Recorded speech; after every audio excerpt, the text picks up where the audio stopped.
इस वीडियो में हम जानेंगे कि किसी केमिकल इक्वेशन को बैलेंस कैसे किया जाता है।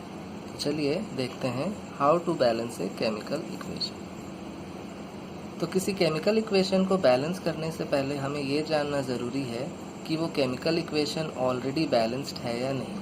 तो सबसे पहले हम ये देखेंगे कि कोई केमिकल इक्वेशन बैलेंस्ड है या नहीं, ये हम कैसे पता करें। तो एक एग्जाम्पल की मदद से हम ये देखते हैं। तो सामने आपको दिख रहा है एक एग्जाम्पल जिसमें Zn H2SO4 से रिएक्ट कर रहा है और जिंक सल्फेट हमें प्रोडक्ट के फॉर्म में मिल रहा है और हाइड्रोजन भी मिल रहा है। तो क्या ये इक्वेशन बैलेंस्ड है या नहीं, ये हम कैसे चेक करेंगे। इसे चेक करने के लिए हमें ये देखना है कि इस केमिकल इक्वेशन में जितने भी एलिमेंट्स पार्टिसिपेट कर रहे हैं उनके नंबर ऑफ एटम्स जो हैं वो रिएक्टेंट साइड और प्रोडक्ट साइड में सिमिलर हो। अगर ऐसा है तो वो इक्वेशन बैलेंस्ड है, अदरवाइज वो इक्वेशन बैलेंस्ड नहीं है। चलिए हम इस इक्वेशन में देखते हैं जिंक। अगर जिंक की बात करें तो रिएक्टेंट साइड में उसके नंबर ऑफ एटम है 1 और अगर प्रोडक्ट साइड में देखें तो इसमें भी नंबर ऑफ एटम है 1। उसी तरह हाइड्रोजन की बात अगर करें तो यहाँ भी 2 हाइड्रोजन एटम है और प्रोडक्ट साइड में भी 2 हाइड्रोजन एटम है।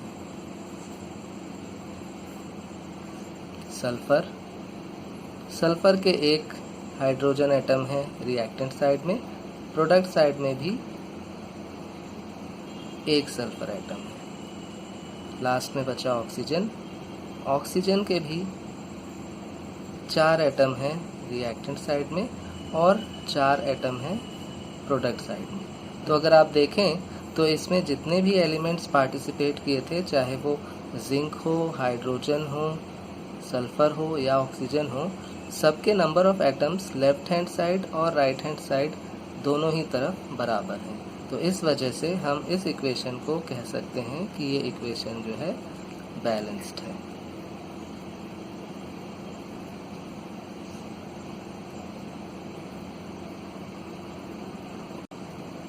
चलिए हम एक दूसरा एग्जाम्पल देखते हैं जिसमें हम ये जानेंगे कि अगर इक्वेशन अनबैलेंस्ड हो तो हम उसे बैलेंस कैसे करें। तो इस एग्जाम्पल में आप देख सकते हैं कि आयरन जो है वो H2O के साथ रिएक्ट कर रहा है और हमें प्रोडक्ट के फॉर्म में Fe3O4 और H2 मिल रहे हैं। तो सबसे पहले हम ये चेक कर लेते हैं कि ये इक्वेशन जो है वो बैलेंस्ड है या नहीं। तो अगर हम यहाँ देखें तो आयरन की अगर बात करें तो लेफ्ट हैंड साइड में इसके 1 ही एटम है और राइट हैंड साइड में इसमें 3 एटम है। हाइड्रोजन की बात करें तो हाइड्रोजन जो है उसके 2 एटम लेफ्ट हैंड साइड में है और राइट हैंड साइड में भी 2 एटम है। और ऑक्सीजन की अगर देखें तो ऑक्सीजन के 1 एटम है रिएक्टेंट साइड में और प्रोडक्ट साइड में 4 एटम है। तो आप देख सकते हैं कि नंबर ऑफ एटम्स जो हैं, एलिमेंट्स जो जितने भी इस इक्वेशन में प्रेजेंट हैं, उनके number of atoms left hand side और राइट हैंड साइड में पूरी तरीके से इक्वल नहीं है। तो इस वजह से ये जो इक्वेशन है वो बैलेंस्ड नहीं है। तो अब हम देखेंगे कि इसे बैलेंस कैसे करना है। तो सबसे पहली बात यही है कि बैलेंस करने में हमें यही करना है कि जितने भी एलिमेंट्स इसमें पार्टिसिपेट कर रहे हैं उसके number of atoms left hand side और राइट हैंड साइड में सेम होने चाहिए। तो हम एक एक करके सभी एलिमेंट्स के नंबर ऑफ एटम्स रिएक्टेंट और प्रोडक्ट साइड में सिमिलर करने की कोशिश करेंगे। तो हम शुरुआत करते हैं उस कंपाउंड से जिसमें सबसे ज़्यादा एटम्स हैं, तो वो है Fe3O4। तो इसमें आप देख सकते हैं कि ऑक्सीजन के जो हैं 4 एटम्स हैं, लेकिन अगर ऑक्सीजन के एटम्स हम देखें रिएक्टेंट साइड में तो वो 1 ही है। तो ऑक्सीजन को बैलेंस करने के लिए हमें यहाँ पर 4 ऑक्सीजन बनाने पड़ेंगे। तो मैंने 4 यहाँ मल्टीप्लाई किया। तो अब आप देख सकते हैं कि यहाँ पर 4 ऑक्सीजन हो गए हैं, यहाँ पर भी 4 ऑक्सीजन हो गए हैं, लेकिन ऐसा करने पर 4 इंटू 2 8 हाइड्रोजन हो गए हैं। तो हाइड्रोजन यहाँ इम्बैलेंस हो गया है, यहाँ 8 हाइड्रोजन हो गया है और यहाँ पर 2 ही हाइड्रोजन है। तो नेक्स्ट स्टेप में हम हाइड्रोजन को बैलेंस करेंगे।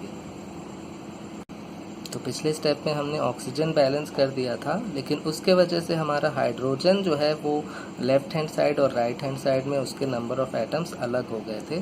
तो लेफ्ट हैंड साइड में अगर हाइड्रोजन की बात करें तो उसके 4 इंटू 2 8 हाइड्रोजन एटम हैं। तो 8 hydrogen atoms right hand side में भी हाइड्रोजन के बनाने के लिए हमें यहाँ पर 4 से मल्टीप्लाई करना होगा। तो ऐसा करने पर अब हम देख सकते हैं कि ऑक्सीजन लेफ्ट हैंड साइड में 4 ऑक्सीजन है, राइट हैंड साइड में भी 4 ऑक्सीजन है। हाइड्रोजन 4 इंटू 2 8 और राइट हैंड साइड में भी 4 इंटू 2 8 हाइड्रोजन है। तो ऑक्सीजन और हाइड्रोजन तो बैलेंस हो चुके हैं, लेकिन आप देख सकते हैं कि आयरन जो है 3 एटम है उसके प्रोडक्ट साइड में और एक ही एटम है आयरन के रिएक्टेंट साइड में। तो लास्टली हमें आयरन को बैलेंस करना होगा। तो आयरन के 3 एटम हैं प्रोडक्ट साइड में और एक ही एटम है रिएक्टेंट साइड में। तो बैलेंस करने के लिए हमें यहाँ रिएक्टेंट एंड में 3 आयरन बनाने हैं। तो मैंने 3 से मल्टीप्लाई कर लिया है। कहते हैं क्या सभी एलिमेंट्स जो हैं उनके नंबर ऑफ एटम्स रिएक्टेंट और प्रोडक्ट एंड में सिमिलर हैं कि नहीं। तो आयरन की अगर बात करें तो लेफ्ट हैंड साइड में 3 एटम हैं, राइट हैंड साइड में भी 3 एटम हैं।